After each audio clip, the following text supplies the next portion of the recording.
TNN TV کی بین الاقوامی خبروں کے ساتھ میں ہوں رخسار شہزاد۔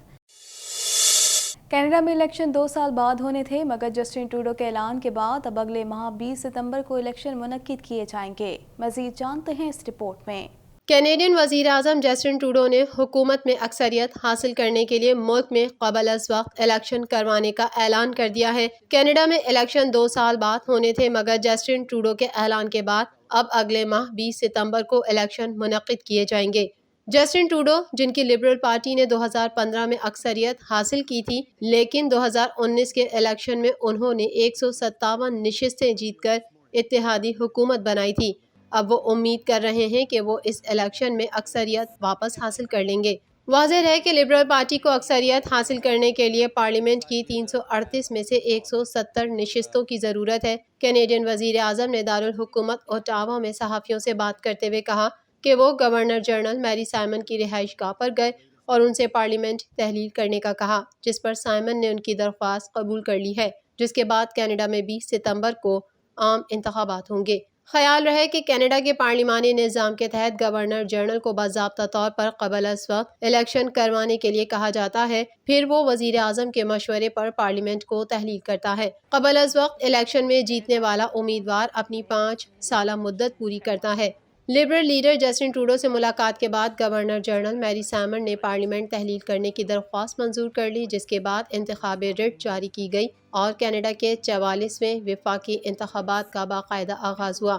20 ستمبر کو ووٹنگ کا دن مقرر ہونے کے ساتھ ہی یہ مہم 36 دن کی ہوگی، جو وفاقی قانون کے تحت انتخابات کی کم ترین مدت ہوگی۔ NDP کے رہنما جگمیت سنگھ نے سائمن پر زور دیا کہ وہ ٹروڈو کی درخواست مسترد کر دیں۔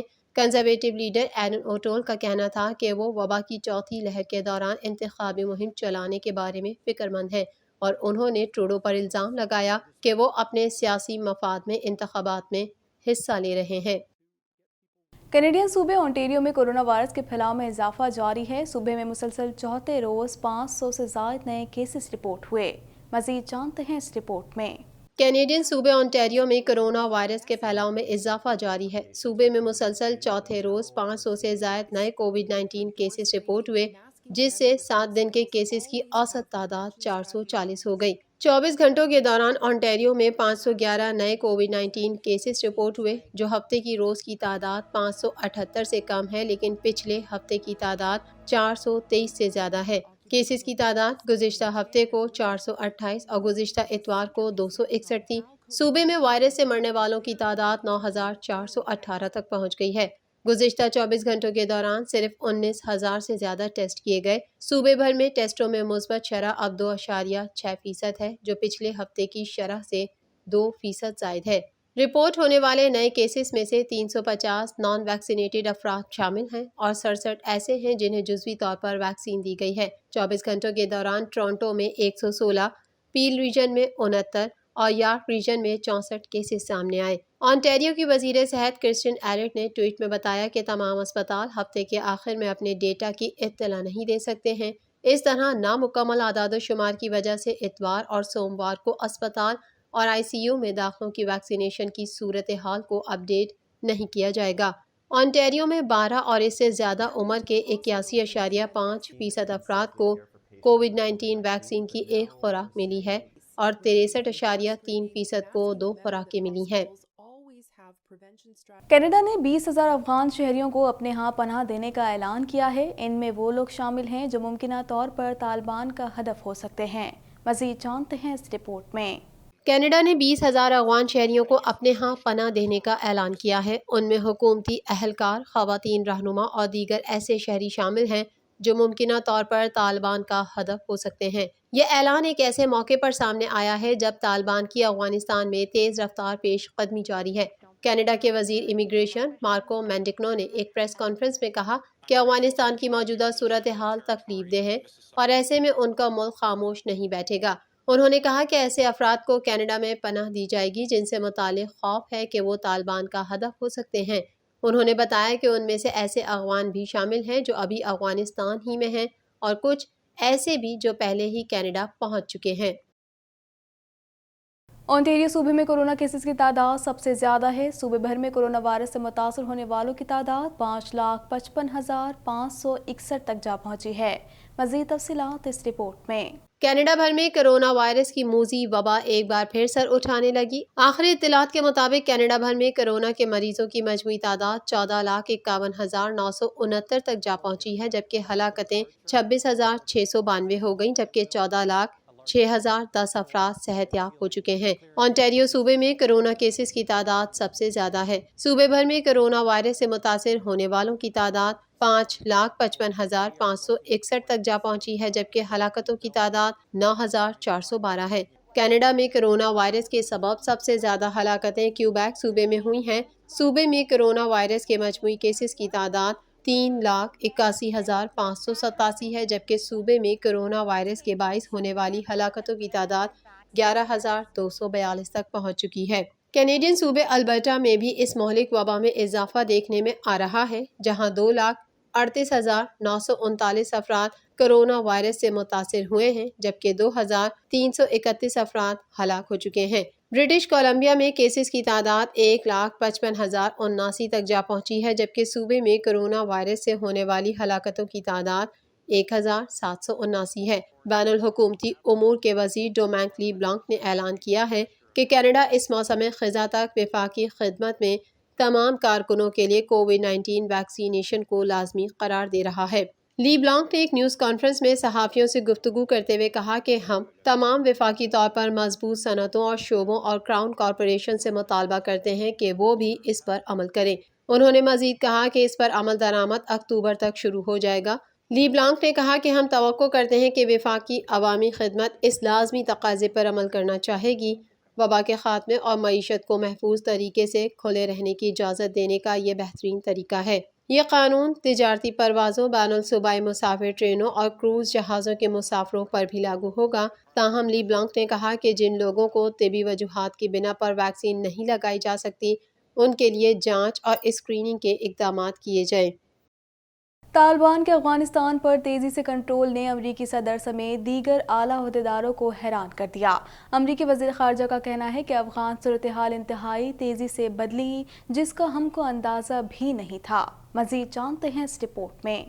طالبان کے افغانستان پر تیزی سے کنٹرول نے امریکی صدر سمیت دیگر اعلیٰ عہدیداروں کو حیران کر دیا۔ طالبان کے افغانستان پر انتہائی برق رفتاری سے کنٹرول نے امریکی صدر جو بائیڈن اور دیگر اعلیٰ امریکی حکام کو حیران کر دیا۔ امریکی صدر جو بائیڈن کے لیے بطور کمانڈر ان چیف افغان حکومت کا خاتمہ ایک اہم امتحان تھا، جس پر ریپبلکن کی جانب سے جو بائیڈن پر شدید تنقید کی گئی ہے۔ امریکی صدر جو بائیڈن بطور ماہر بین الاقوامی تعلقات یہ بات باور کرانے کی کوشش کرتے رہے کہ افغانستان میں طالبان کا اثر و رسوخ کم ہو رہا ہے۔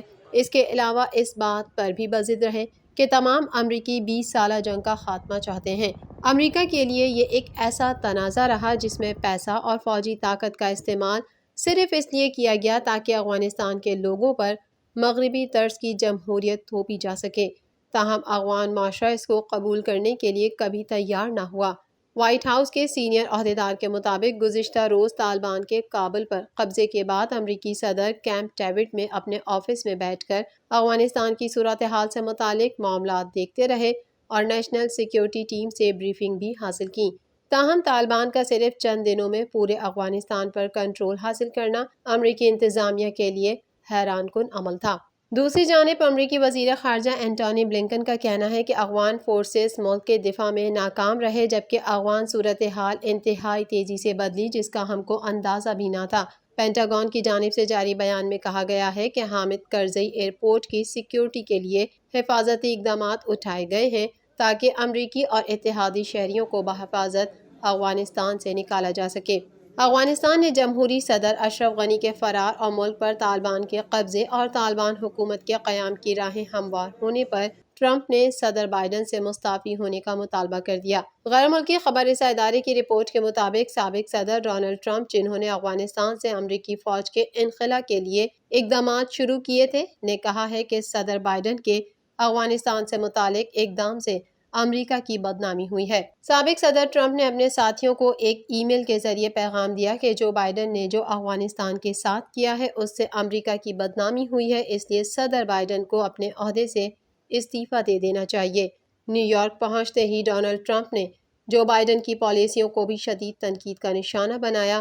انہوں نے کہا کہ موجودہ حکومت کرونا وائرس کے بڑھتے کیسز، بارڈر کی تباہی، توانائی اور معیشت کی تباہی کی ذمہ دار ہے۔ روسی وزارت خارجہ کا کہنا ہے کہ افغانستان میں نئی حکومت کو تسلیم کرنے میں جلدی نہیں کریں گے۔ حالیہ بیان میں چینی وزارت خارجہ کا کہنا ہے کہ افغانستان کے حالات میں بڑی تبدیلیاں آئی ہیں اور ہم افغان عوام کی خواہشات اور انتخابات کا احترام کرتے ہیں۔ برطانوی وزیر اعظم بورس جانسن نے دنیا پر افغانستان میں بننے والی نئی حکومت کو تسلیم کرنے میں جلدی نہ کرنے پر زور دیا ہے، جبکہ سیکریٹری جنرل اقوام متحدہ کا کہنا ہے کہ انسانی زندگیاں اہم ہیں، تمام فریق تحمل کا مظاہرہ کریں۔ سعودی عرب نے اپنا سفارتی عملہ واپس بلا لیا۔ افغانستان کی موجودہ صورتحال پر ملا برادر کا کہنا ہے کہ طالبان کی کامیابیوں کی مثال دنیا میں کہیں نہیں ملتی۔ یہ کامیابیاں اللہ تعالیٰ کی نصرت اور مدد سے حاصل کیں۔ ہماری اصل ذمہ داری اب شروع ہوگی۔ مزید جانتے ہیں اس رپورٹ میں۔ افغانستان کی موجودہ صورتحال پر ملا برادر کا کہنا ہے کہ طالبان کی کامیابیوں کی مثال دنیا میں کہیں نہیں ملتی۔ یہ کامیابیاں اللہ تعالیٰ کی نصرت اور مدد سے حاصل کیں۔ ہماری اصل ذمہ داریاں اب شروع ہوں گی۔ دوحہ میں طالبان آفس کے سربراہ ملا برادر کا افغانستان کی تازہ ترین صورتحال کے بعد پیغام سامنے آ گیا۔ ملا برادر کا کہنا ہے کہ افغانستان میں طالبان کی فتوحات پر مبارکباد پیش کرتا ہوں، جو اللہ تعالیٰ کی نصرت اور مدد کے بغیر ممکن نہیں تھیں۔ انہوں نے کہا کہ ہماری اصل ذمہ داریاں ان فتوحات کے بعد اب شروع ہوتی ہیں، جس میں افغان عوام کی خدمت اور ان کے جان و مال کا تحفظ ہماری ذمہ داری بنتی ہے۔ افغان عوام کو یقین دلاتے ہیں کہ حالات کو بہتر کرنے میں بھرپور کردار ادا کریں گے۔ ملا برادر نے طالبان کو مخاطب کرتے ہوئے کہا کہ آپ پر پہلے سے زیادہ ذمہ داری آ گئی ہے، کیونکہ اب ہماری امتحان اور آزمائش کا وقت آ گیا ہے۔ ہمیں اس بارے میں کام کرنا ہے کہ ہم کس طرح اپنے عوام کے جان و مال، ملک کے امن و امان اور عوام کے سکون کو یقینی بنا سکیں۔ ہم عوام کو بھی یہ یقین دلاتے ہیں کہ جس طرح اللہ نے ہمیں اتنی عظیم فتوحات سے نوازا ہے، اسی طرح ہم آپ کی جان و مال کے تحفظ کے لیے حد الوسع کوشش کریں گے اور اس کو یقینی بنائیں گے۔ طالبان نے کابل میں صدارتی محل کی سیکیورٹی 313 بدری بریگیڈ کے حوالے کر دی۔ ترجمان طالبان ذبیح اللہ مجاہد کا کہنا ہے کہ افغانستان میں سفارت خانوں، بینکوں، تجارتی مراکز کو ترجیحی بنیادوں پر سیکیورٹی فراہم کی جا رہی ہے۔ دوسری جانب سابق گورنر قندھار گل آغا شیر زئی کا افغانستان کی صورتحال پر پیغام سامنے آ گیا، جس میں انہوں نے طالبان کو فتوحات پر مبارکباد پیش کی۔ گل آغا شیر زئی نے افغانستان میں کابل اور دیگر صوبوں کے عوام سے مطالبہ کیا ہے کہ امارات اسلامی طالبان مجاہدین کے ساتھ بھرپور تعاون کریں۔ میں اپنے گھر افغانستان میں ہوں اور افغانستان میں قیام امن کے لیے طالبان مجاہدین کے ساتھ بھرپور تعاون کر رہے ہیں۔ تاجکستان کی وزارت خارجہ کا کہنا ہے کہ افغانستان سے فرار ہو جانے والے صدر اشرف غنی کا طیارہ تاجکستان نہیں آیا ہے۔ امریکہ اور اتحادیوں سمیت 65 ملکوں نے افغانستان کی موجودہ صورتحال پر دستخط شدہ مشترکہ بیان جاری کر دیا۔ مزید جانتے ہیں اس رپورٹ میں۔ امریکہ اور اتحادیوں سمیت 65 ملکوں نے افغانستان کی موجودہ صورتحال پر دستخط شدہ مشترکہ بیان جاری کر دیا۔ امریکی محکمہ خارجہ نے اتحادیوں کی جانب سے دستخط شدہ بیان جاری کیا، جس میں کہا گیا کہ افغانستان سے جانے کے خواہش مند افغانیوں اور غیر ملکیوں کو جانے کی اجازت دی جائے۔ امریکی وزیر خارجہ اینٹونی بلنکن نے اپنے ایک بیان میں کہا کہ انسانی زندگی کے تحفظ کے ذمہ دار اور جواب دہ افغانستان میں طاقت اور اختیارات رکھنے والے ہیں۔ امریکی حکام کا کہنا ہے کہ افغانستان میں 48 گھنٹوں میں 6000 امریکی فوجی تعینات کیے جائیں گے۔ امریکی وزارت دفاع اور وزارت خارجہ کی جانب سے جاری مشترکہ بیان میں کہا گیا کہ کابل ایئرپورٹ کو محفوظ رکھنے کی کوششیں جاری ہیں۔ امریکی اور اتحادی عسکری اور سول عملے کا بحفاظت انخلا چاہتے ہیں۔ امریکی حکام کا کہنا ہے کہ افغانستان کا ایئر ٹریفک کنٹرول بھی سنبھال لیا جائے گا۔ افغانستان میں امریکی شہریوں اور افغان اسٹاف کو فیملیز سمیت ملک سے نکالا جائے گا۔ یہ بھی کہا گیا کہ خصوصی ویزے کے حامل افغان شہریوں کو بھی جلد نکالا جائے گا۔ خصوصی ویزے کے حامل 2000 افغان شہریوں کو امریکہ منتقل کیا جا چکا ہے۔ امریکی حکام کا کہنا ہے کہ سیکیورٹی کلیئرنس والے افغان شہریوں کو بھی جلد منتقل کر دیا جائے گا۔ حامد کرزئی ایئرپورٹ پر امریکی فوج کی فائرنگ سے 5 افراد ہلاک ہو گئے۔ غیر ملکی خبر رساں ادارے کے مطابق کابل کے حامد کرزئی انٹرنیشنل ایئرپورٹ پر امریکی فوج کی فائرنگ کے نتیجے میں 5 افراد ہلاک ہو گئے۔ امریکی فوج نے ان افراد کو جہاز میں چڑھنے کی کوشش کے دوران روکنے کے لیے فائرنگ کی تھی۔ ایئرپورٹ پر موجود عینی شاہدین کے مطابق کابل ایئرپورٹ پر ہزاروں کی تعداد میں افراد موجود ہیں جو کابل چھوڑنے کے لیے جہازوں میں سوار ہونے کی کوشش کر رہے ہیں، تاہم امریکی فوج نے صرف ڈرانے کے لیے ہوائی فائرنگ کی تھی۔ اب یہ افراد فائرنگ سے ہلاک ہوئے یا بھگدڑ سے، اس حوالے سے کچھ نہیں کہا جا سکتا۔ کورونا وائرس کے کیسز اور اس سے اموات کے اعتبار سے امریکہ تاحال پہلے نمبر پر ہے، جہاں اس وائرس سے اب تک 6,37,561 افراد موت کے منہ میں پہنچ چکے ہیں۔ مزید جانتے ہیں اس رپورٹ میں۔ دنیا کا کوئی خطہ کرونا وائرس کی موذی وبا سے محفوظ نہیں، اس کے مریضوں اور اس کے باعث اموات میں مسلسل اضافہ جاری ہے۔ دنیا بھر میں کرونا وائرس سے متاثرہ افراد کی تعداد 20,81,44,000 سے تجاوز کر گئی ہے، جبکہ اس موذی وائرس سے اموات 43,78,177 ہو گئیں، جبکہ 18,66,184 سے زائد کرونا مریض صحت یاب ہو چکے ہیں۔ کرونا وائرس کے کیسز اور اس سے اموات کے اعتبار سے امریکہ تاحال پہلے نمبر پر ہے، جہاں اس وائرس سے اب تک 6,37,561 افراد موت کے منہ میں پہنچ چکے ہیں، جبکہ اس سے بیمار ہونے والوں کی مجموعی تعداد 3,74,66,718 ہو چکی ہے۔